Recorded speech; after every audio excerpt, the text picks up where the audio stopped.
श्री राम। गुरुर्ब्रह्मा गुरुर्विष्णु गुरुर्देव महेश्वरः गुरु साक्षात् परब्रह्म तस्मै श्री गुरुवे नमः।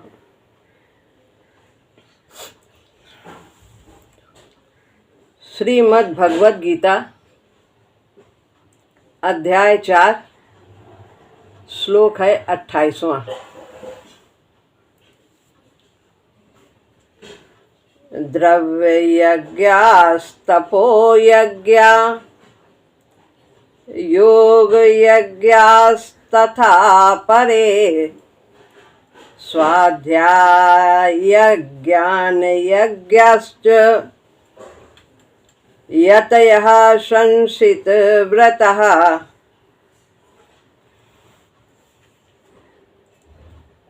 अब यहाँ पर अन्य कुछ और यज्ञों की चर्चा भगवान करते हैं जो विभिन्न लोगों द्वारा किया जाता है, और दूसरे व्रत करने वाले योगी लोग जो द्रव्य यज्ञ, तपो यज्ञ, योग यज्ञ, स्वाध्याय यज्ञ और ज्ञान यज्ञ करते हैं, उनकी बात बताते हैं। द्रव्य यज्ञ क्या है? मिली हुई यानी प्राप्त जो हमें वस्तु है, मिली है, किससे मिली है? परमात्मा से। मिली हुई वस्तुओं का दूसरे की सेवा में निष्काम भाव से लगाना, जो हमें प्राप्त है जरूरतमंद को उन्हें प्रदान करना निष्काम भाव से।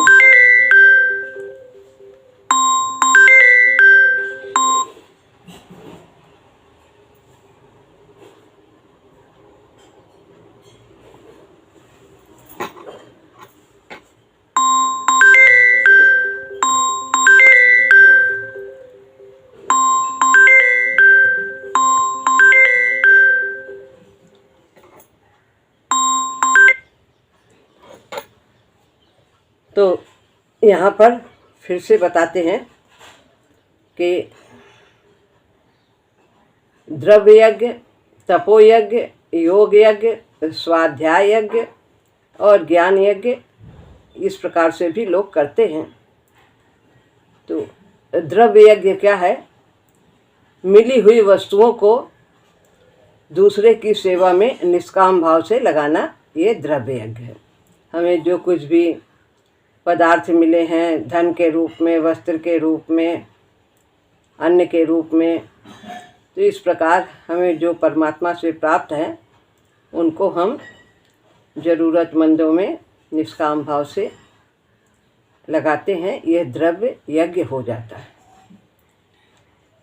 तपो यज्ञ कर्तव्य पालन में जो कष्ट होता है उसे खुशी खुशी सहन करना, यह तपो यज्ञ हो जाता है गृहस्थ आश्रम में। इस प्रकार से हम सेवा करते हैं, कर्तव्य पालन अपना करते हैं, तो उसमें शरीर से तो परिश्रम करना ही होता है। तो धूप में जाते हैं लोग, कमाते हैं, धन अर्जन करते हैं, घर में गृहिणी लोग भी कार्य करती हैं तरह तरह के, तो उनमें शारीरिक परिश्रम लगता है, तो इसे खुशी खुशी सहन करना, यह तपो यज्ञ है। योग यज्ञ अनुकूलता और प्रतिकूलता दोनों में समभाव रखना प्रभु की ओर से आया है। वे हमारे परम सुहृद हैं और ये हमारे विकास के लिए उनकी कृपा है। तो यह योग यज्ञ हो जाता है। सब कुछ को प्रसन्नतापूर्वक समभाव से स्वीकार करना, यह योग यज्ञ है। प्रभु से जुड़े रहना। फिर है स्वाध्याय यज्ञ, ज्ञान यज्ञ। स्वाध्याय यज्ञ, पठन पाठन, ये बहुत थोड़ा सा अंश है इस यज्ञ में। पठन पाठन मुख्य बात है अपने को पढ़ना, स्व अध्ययन, अपने को पढ़ना। कैसे, कोई किताब है क्या हम? हाँ, देखना कि क्या करना चाहिए और क्या कर रहे हैं, किस लिए ये मनुष्य शरीर मिला है, भगवान की प्राप्ति के लिए। तो क्या हम उसी ओर बढ़ रहे हैं? हमारे जो क्रियाएं हो रही हैं क्या परमात्मा की ओर ले जाने वाली हो रही हैं सब? तो इस प्रकार जागरूक रहना और जो कमियां हैं उन्हें भी देखना और आगे के लिए सतर्क रहना, सचेत रहना। इस प्रकार स्वाध्याय यज्ञ, पठन पाठन और अपने को पढ़ना, अपना अध्ययन करना, व्यवहार का, विचारों का। ज्ञान यज्ञ, ये सब शास्त्र आदि पढ़ते हैं, ज्ञान विवेक प्राप्त करते हैं, सत्य के लिए जानकारी करना, ज्ञान अवस्थित चेतसा, इसी में लगे रहना। तो इस प्रकार ये स्वाध्याय और ज्ञान यज्ञ बहुत कुछ मिलते हैं। तो इस प्रकार से लोग यज्ञ भी करते हैं। इन यज्ञों की चर्चा इसमें की है 4 प्रकार के। यज्ञ करने वाले तो और प्रकार के भी हैं, और भी तरह से लोग यज्ञ करते हैं। इसके अलावा भी कुछ लोग व्रत करते हैं और उसका पालन करते हैं। वो इसे समझते हैं कि ये इससे हमारा यज्ञ हो जाता है। तो उनके यज्ञ का यही प्रकार है। भूखे रहेंगे, कुछ अनाज की वस्तुएं छोड़ देते हैं, कहीं धूप में बैठ जाएंगे, पानी में खड़े हो जाएंगे। लेकिन ये सब गीता में नहीं कहा है इस प्रकार से। ये तो अपने मन मानी तरह से करते हैं, गीता में कहीं नहीं। गीता में तो भगवान ने कहा उन्हें असुर ही जान जो इस प्रकार मुझ अंतर्यामी को क्रश करते हैं। भगवान विराजमान है हम सबके हृदय में। तो इस प्रकार उन्होंने इसे ठीक नहीं कहा। कुछ लोग व्रत करते हैं और उसका पालन करते हैं। उनके यज्ञ का यही प्रकार है, मैं अमुक काम रोज करूँगा, इतना करूँगा, ऐसे करूँगा, तरह तरह के बना लेते हैं। इतना जब कर लेंगे पाठ तभी पानी पिएंगे, इतनी पूजा कर लेंगे तभी करेंगे। हम सब की तो पूजा जो है वो प्रातः काल से ही आरंभ हो जाती है, जाप से ही आरंभ हो जाती है। सुबह जाप करते हैं, पूजा आरंभ हो गई और रात भर भी चलती, जाप चलता रहता है। और उसके बाद भी जो कर्तव्य कर्म कर रहे हैं भगवत भाव से कर रहे हैं। निरंतर पूजा रहती, सुबह से लेकर के रात प्रभात तक सब पूजा, सायंकाल से रात सब पूजा। तो प्रभु से जुड़े ही रहते हैं, नाम जब चलता ही रहता है। तो कोई विशेष समय में नहीं होता कि इतने समय के बाद फिर ये करेंगे, नहीं। समय से नाश्ता, समय से भोजन, नहाना, हर क्रिया नियमित होनी चाहिए।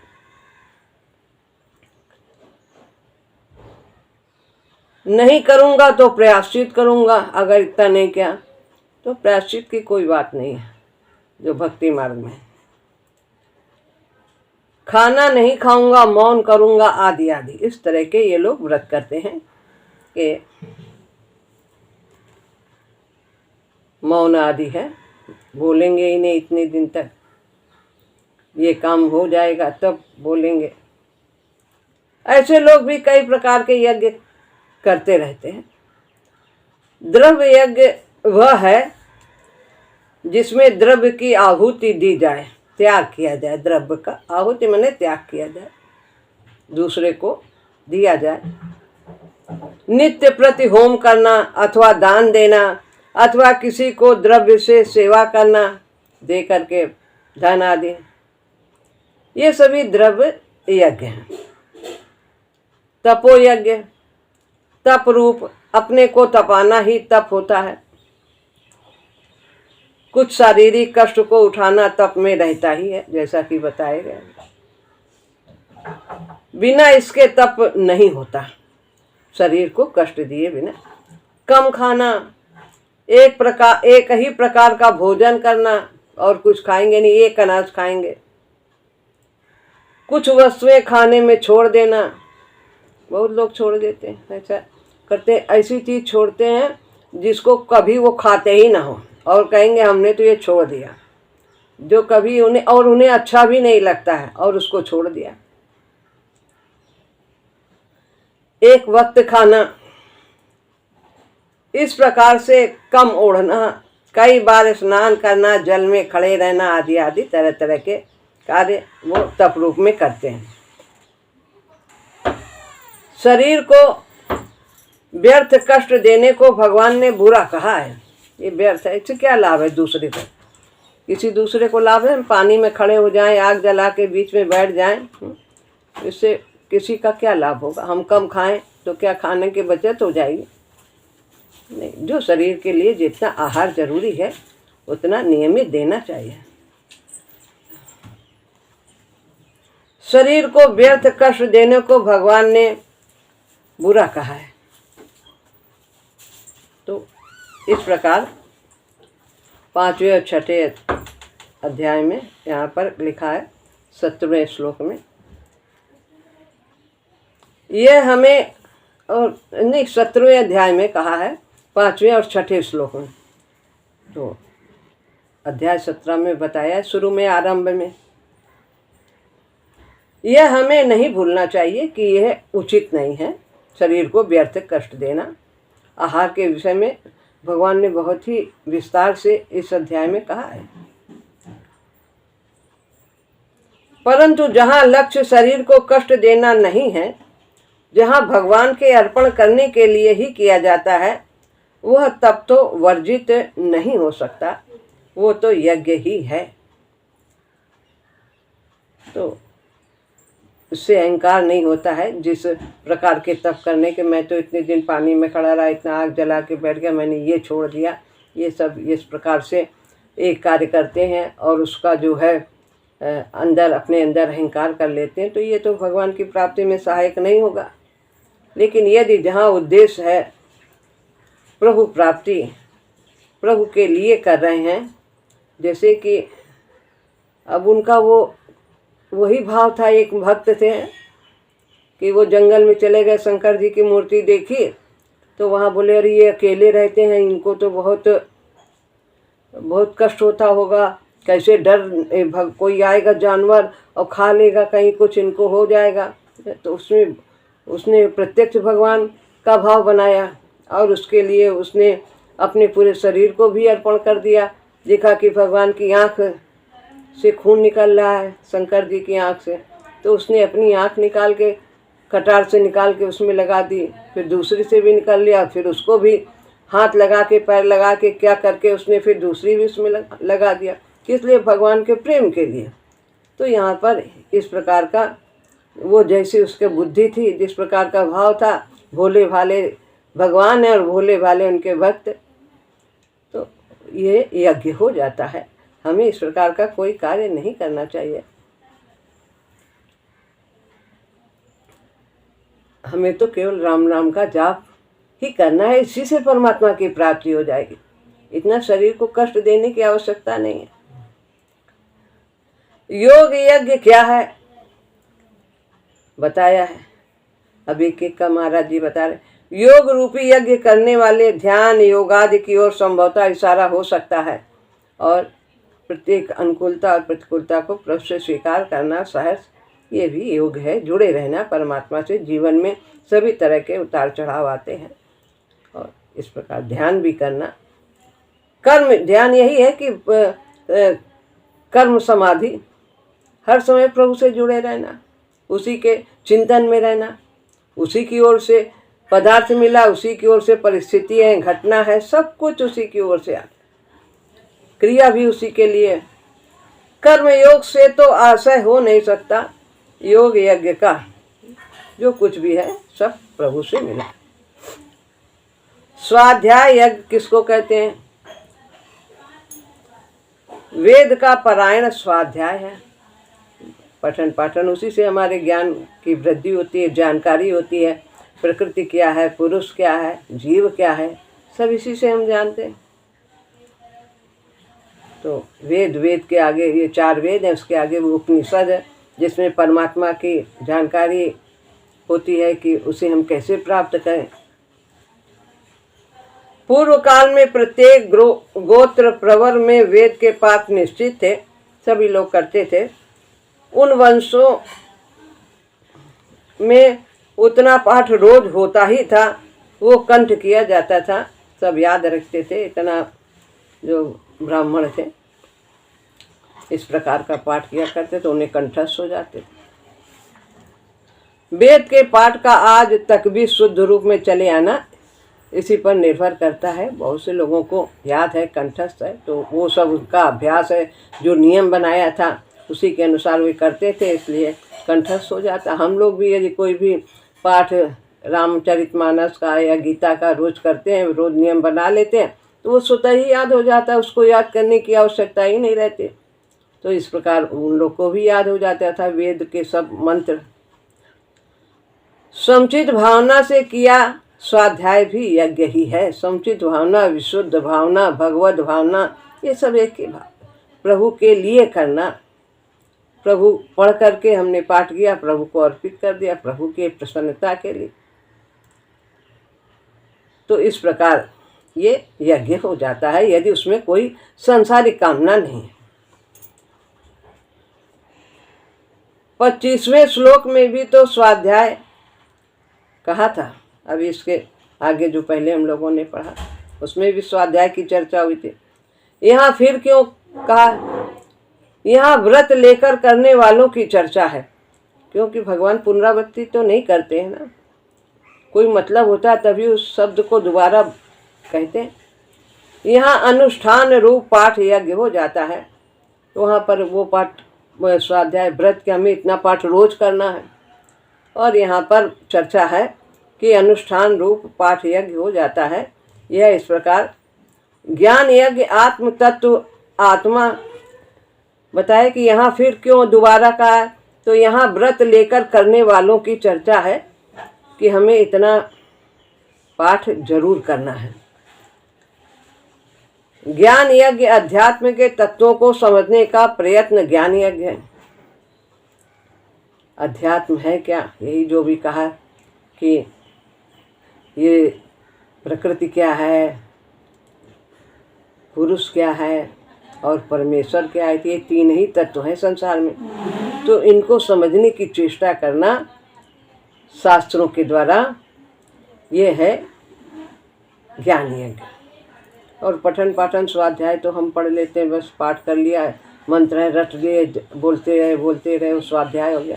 और ये जो है ज्ञान यज्ञ, इनको सबको जानने का प्रयत्न करना।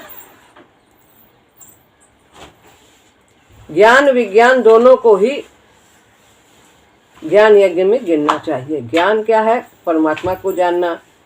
और विज्ञान क्या है? जितनी भी सब कुछ संसार में विभूतियां हैं उन सब में परमात्मा को ही देखना, उन्हीं का अंश है। तो जैसे सूर्य को जानना कि सूर्य है, और फिर उसके बाद उसकी किरण को देखना कि ये किरण कहाँ से आई, सूर्य से ही आई। जितना सारा संसार है ये कहाँ से आया? परमात्मा से आया, उन्हीं का रूप है, उन्हीं की विभूति है। तो इस प्रकार से इसे विज्ञान कहते हैं, और परमात्मा को जानना यह ज्ञान है। तो दोनों को ही जानने का प्रयास ज्ञान यज्ञ कहा जाता है। यह कर्म भी यदि प्रभु अर्पण किया जाता है तो यज्ञ हो जाता है, व्यक्ति को यज्ञेश्वर की ओर ले जाता है, यानी परमात्मा की ओर ले जाता है, पूर्णत्व की ओर ले जाता है। तो इस प्रकार यहाँ 4 यज्ञ के बारे में बताया है कि द्रव्य यज्ञ, तपो यज्ञ, योग यज्ञ, स्वाध्याय और ज्ञान यज्ञ। तो ये इसमें 28वें श्लोक में इसकी चर्चा हुई। अब है 29वां श्लोक। अपाने जुह्वति प्राणम प्राणे पानम तथा परे प्राणापान गतिरुद्ध्वा प्राणायाम परायणः। अब दूसरे अन्य लोग जो हैं योगी, वो किस प्रकार से यज्ञ करते, अन्य यज्ञ और बताते हैं भगवान। दूसरे लोग अपान में प्राण का होम करते हैं और प्राण में अपान का, ये जो 5 प्राण वायु बताई थी, तो प्राण, अपान, उदान, व्यान, समान, ये 5 मुख्य वायु है जो हमारे शरीर का संचालन करती हैं। 5 और जो हैं इनके भेद भी हैं, तो उनके द्वारा भी अनेक क्रियाएं होती हैं, जैसे हमारा छींकना है, खांसना है, अनेक तरह के और भी ये जो गंध निकलती है, ये सब उन सब वायु के द्वारा होता है। तो प्राण और अपान, प्राण में श्वास की क्रिया बाहर जाती है और अपान में अंदर आती है। एक बार श्वास लेते हैं और एक बार बाहर निकालते हैं, तो ये प्राण और अपान, इन वायु के द्वारा ये क्रिया होती है। इस प्रकार से प्राणायाम में लगे रहते हैं, प्राण तथा अपान की गतियों को रोक देते हैं। न सांस बाहर जाती है और न नई सांस दूसरी वो लेते हैं। इस प्रकार वो अपनी श्वास की क्रिया पर विजय प्राप्त करते हैं, उसको काफ़ी देर रोक सकते हैं। तो इस तरह ये भी, इसको भी यज्ञ कहा है, वो परमात्मा के लिए करते हैं। प्राणायाम भी यज्ञ है। जो प्राणायाम करते हैं वो भी यज्ञ करते हैं। किस प्रकार से वो यज्ञ है सो बतलाया है, कैसे करते हैं वो। प्राणायाम होता है प्राणों का संयम।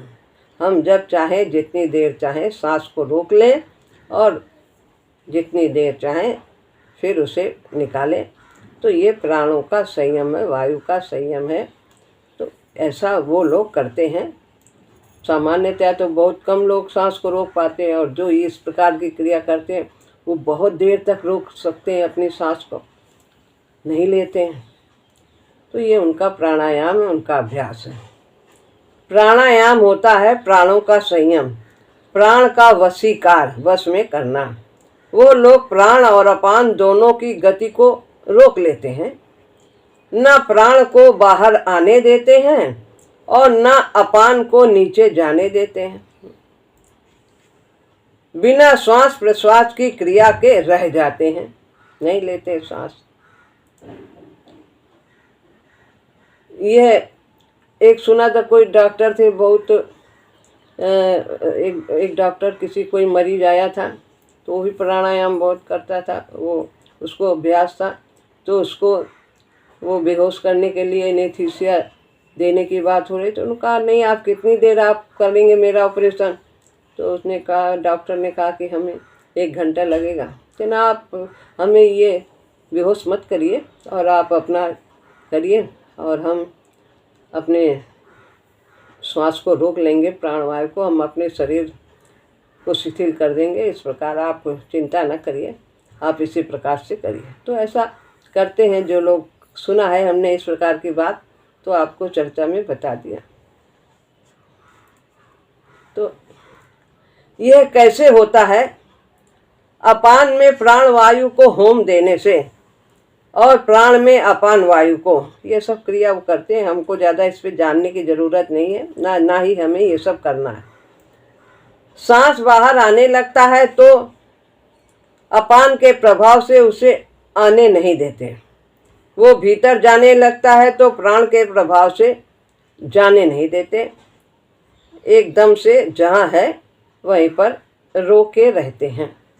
इस प्रकार के वो लोग प्राणायाम करते हैं, इसे भी यज्ञ कहा गया है। हमको तो एकदम सरल यज्ञ करना है, जप यज्ञ, जप यज्ञ। और ये गीता में कहा, ये सर्वश्रेष्ठ यज्ञ मैं ही हूँ। भगवान कहते हैं जप यज्ञ तो मैं हूँ, 9वें अध्याय में भगवान ने कहा। यह स्मरण रखने को है कि प्राण वायु नहीं है, प्राण वो सूक्ष्म शक्ति है जिसके द्वारा वायु का भीतर से बाहर आना होता है, बाहर निकाली जाती है।